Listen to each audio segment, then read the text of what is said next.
Then there's gonna be like 4 or 5 minutes of It don't matter. At least they'll see it on there.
All right, guys, let's get rolling. Again, hope everybody's good. Let me turn that down so it doesn't bleed over.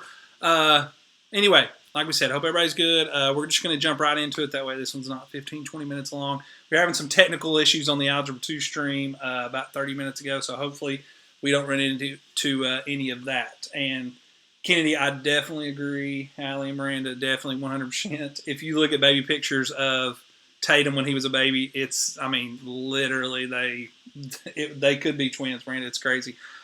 But yeah, so we're just going to jump into those section 3 examples. So section 3 is talking about your 6 trig functions and how to find those using a unit circle. So it requires just a basic idea of what a unit circle is, and then how to apply those to find your 6 trig functions. So your sine, cosine, tangent, your cosecant, secant, and cotangent. Okay, so that's kind of going to be our focus today. So let me jump over here, and we will get straight into it. So first off, before we get too far into anything else, I'm just going to pull up a basic little unit circle here that I kind of pre-drew. So by definition, a unit circle is a circle with a radius of 1 and whose center point is in the dead center of the coordinate plane, right? So at the origin. So when we look at this, we have to kind of think about if I'm given a point, so where the terminal side of the angle intersects the unit circle, we're going to have to look at that point. So this point right here, let me go red. This point right here is going to have a coordinate. That's going to have an x value and a y value, right? So the x value is going to tell you the distance from the origin on the x-axis. Okay? So when we look at that, we know that x value is going to be represented from the origin to there. So that's what that x value is going to give you. Then the y value is going to be from where this x value ends up to there. Is it still on me? Hold on, let me check this real quick. It is still on me. What the heck?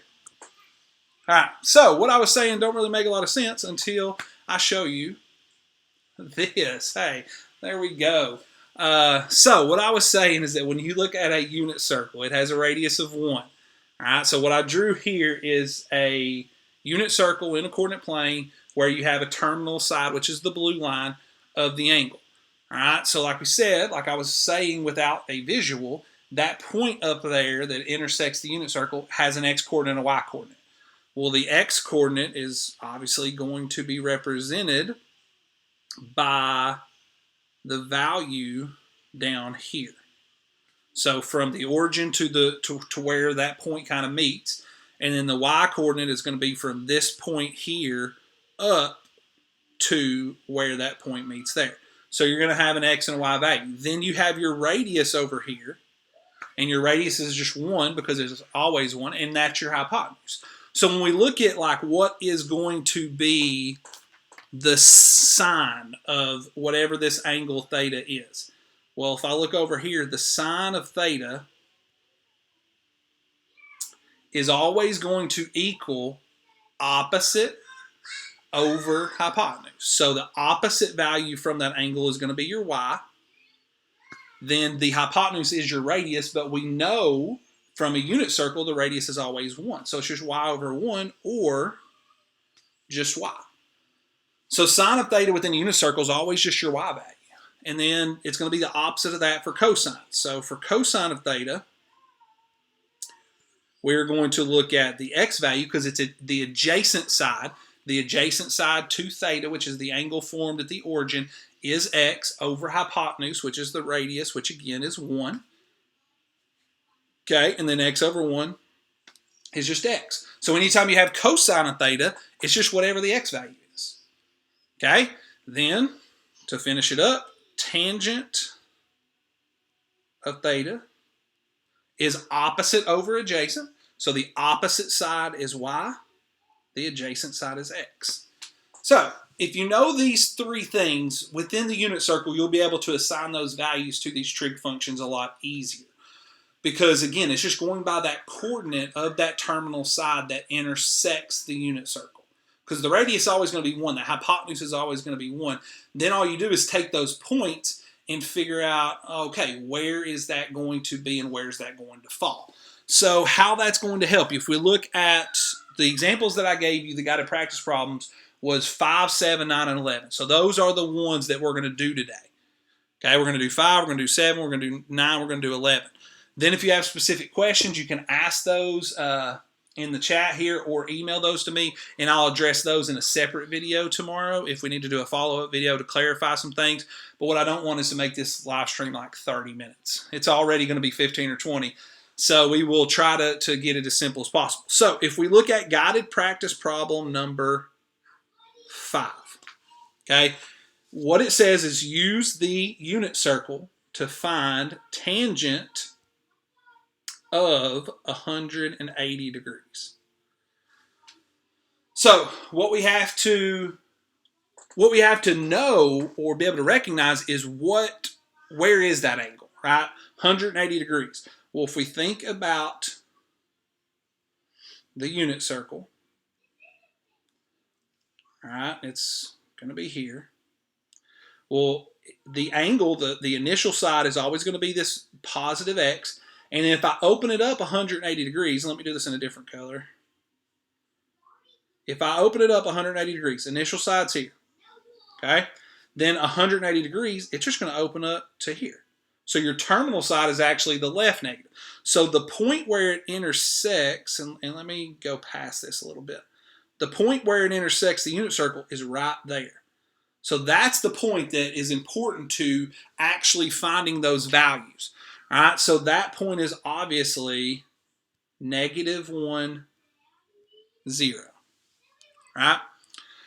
So in order to find tangent, we go back up to up here. Tangent is always y over x. So in order to find the tangent at 180 degrees using the unit circle, it's going to be y over x. Any 0 over any number is just 0. So for number 5, the tangent of 180 degrees using a unit circle is just 0 because it's y over x. And yes, exactly, Josie, you use the point that falls on the terminal side. That's the point that you're going to use to assign those x and y values. Then you apply them to the ratios that we talked about using the basic unit circle and where sine, cosine, and tangent are. So that's kind of the whole concept. So if we just do number 6 really quick, let me see if I can erase this. All right, so if we look at number 6 says to find the secant of -90 degrees. All right, so again, if I can take out this point, then I'm going to put this back in, not the same color blue, but blue. All right, so if my initial side is here still, if I'm doing -90 degrees, I have to open it up clockwise, and then it's just 90 degrees, so it's going to be down here. So that terminal side is going to fall on the negative part of the y-axis, and then that intersection point is going to be here. So that point is 0, -1. So then the question is to find secant. Okay, so secant is the opposite of cosine. So if I was doing this one, the first thing I would think about is what would the cosine be of -90? Well, the point is 0, -1. Cosine is x over 1. So it would be 0 over 1, which is just going to be 0. So the cosine of that one's 0. But if I take the reciprocal to give me the secant, it's going to be 1 over 0 instead of 0 over 1, which of course is going to give me undefined because we can't divide by 0. So just looking at 5 and 6, those two kind of understanding problems, you just have to know those ratios at the top right and then understand from the last target which one of the other trig functions are the reciprocals of those. So again, cosecant's the reciprocal of sine, secant's the reciprocal of cosine, and cotangent's the reciprocal of tangent. Okay? So now let's look at number 7. All right. So if we look at number 7, let me get a clean slate here. All right. So if we look at number 7 is asking us to use the unit circle to find the values of the 6 trig functions for each angle. So again, the first thing I want to be able to do on a problem like number 7 is visualize what that angle is going to look like within your unit circle. So if I just say it's in black here. So there's my unit circle, okay? Now I'm looking at an angle that is going to be showing at 30 degrees, okay? So when I do that, I start with my terminal side and then I just open it up. So let's imagine that terminal side right there gives me an angle measurement right here that is 30 degrees. Now what that's doing, it's intersecting the outer side of the unit circle there, and then it's creating this right triangle there to here. So what we need to do, we need to figure out what x is, we need to figure out what y is. We know that the hypotenuse is 1 still, but we need to figure out what x and y is. So we do that by using a chart. Okay, so that is not something that you're going to have to memorize or something that you're going to have to know all these things. So if I pull up, and I think this is on page, I sent it to somebody, page 287. Yeah, so this chart I'm about to show you is on page 287 in your book. So if we look at this chart, there's kind of a lot here. Okay, so the first thing we have to recognize is these are for either your 30, 60, 90 right triangles or your 45, 45, 90 right triangles. Because you notice with 45, 45, your sine and cosine are the same. Because no matter which kind of way you go, it's going to be the same those two sides. So for this problem, for number 7, it's asking us to find all 6 trig functions at the 30 degrees. Okay, so I look here, it says sine is 1/2, cosine is radical 3 over 2, tangent is radical 3 over 3. Okay, so those are kind of the first ones. But here's logistically how you're getting there. So let's go back over to here. And let's start to write that out. So for the sine of 30, by looking at our chart, and that's in relation to the unit circle, that value is just going to be 1/2. So pretty straight up, just looking on a chart, seeing that it's 1/2. Then cosine of 30 is going to be radical 3 over 2. Okay, so and then from there you can the other ones. Just a second, my iPad is reconnecting. It might have disconnected.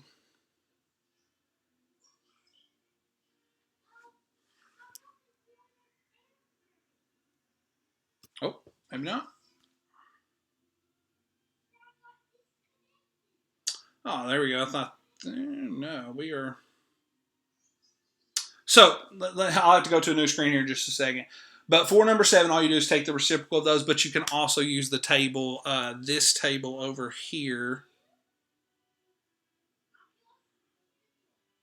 for that as well. So just referencing this table, looking at your sine, cosine, tangent, and knowing that the cosecant, secant, and cotangent are reciprocals of those. Because again, if you look at the cosine and the secant, radical 3 over 2, you may say, well, 2 radical 3 over 3 is not the reciprocal of that. But they're just rationalizing the denominator. So, for example, if I am taking radical 3 over 2, which was the cosine, and I want to rationalize that, meaning I do not want a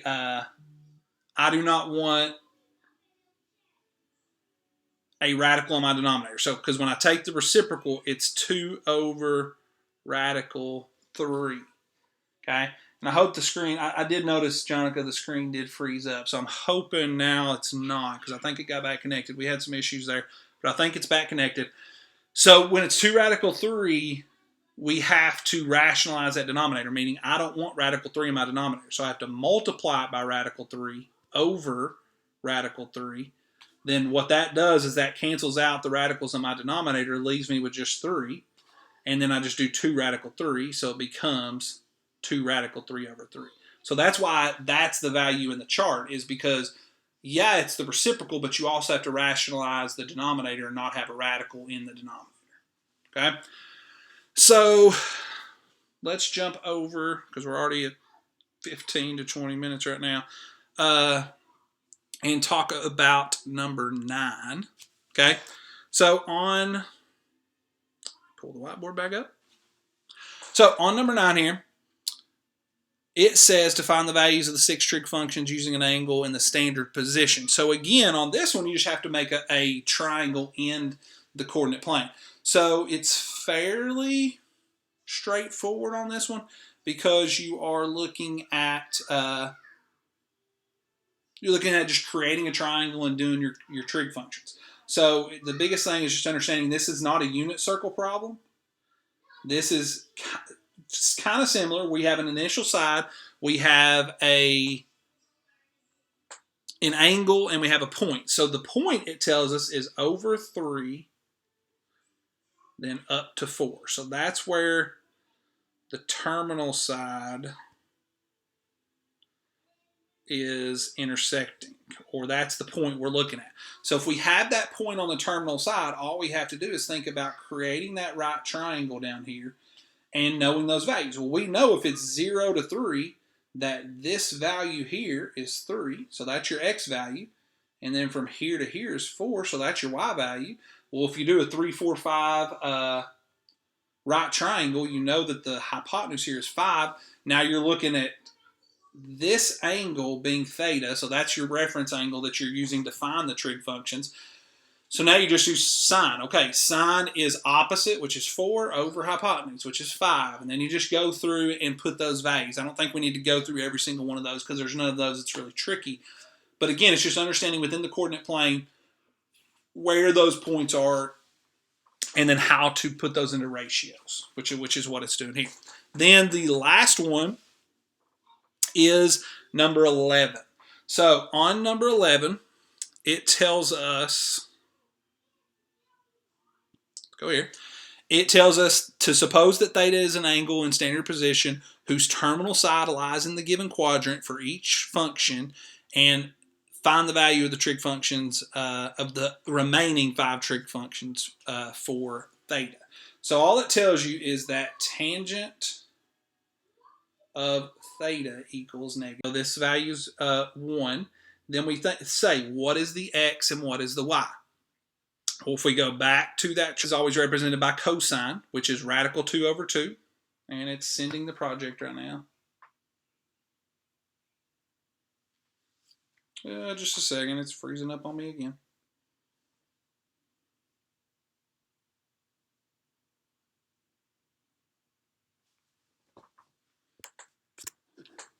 All right, let's do this.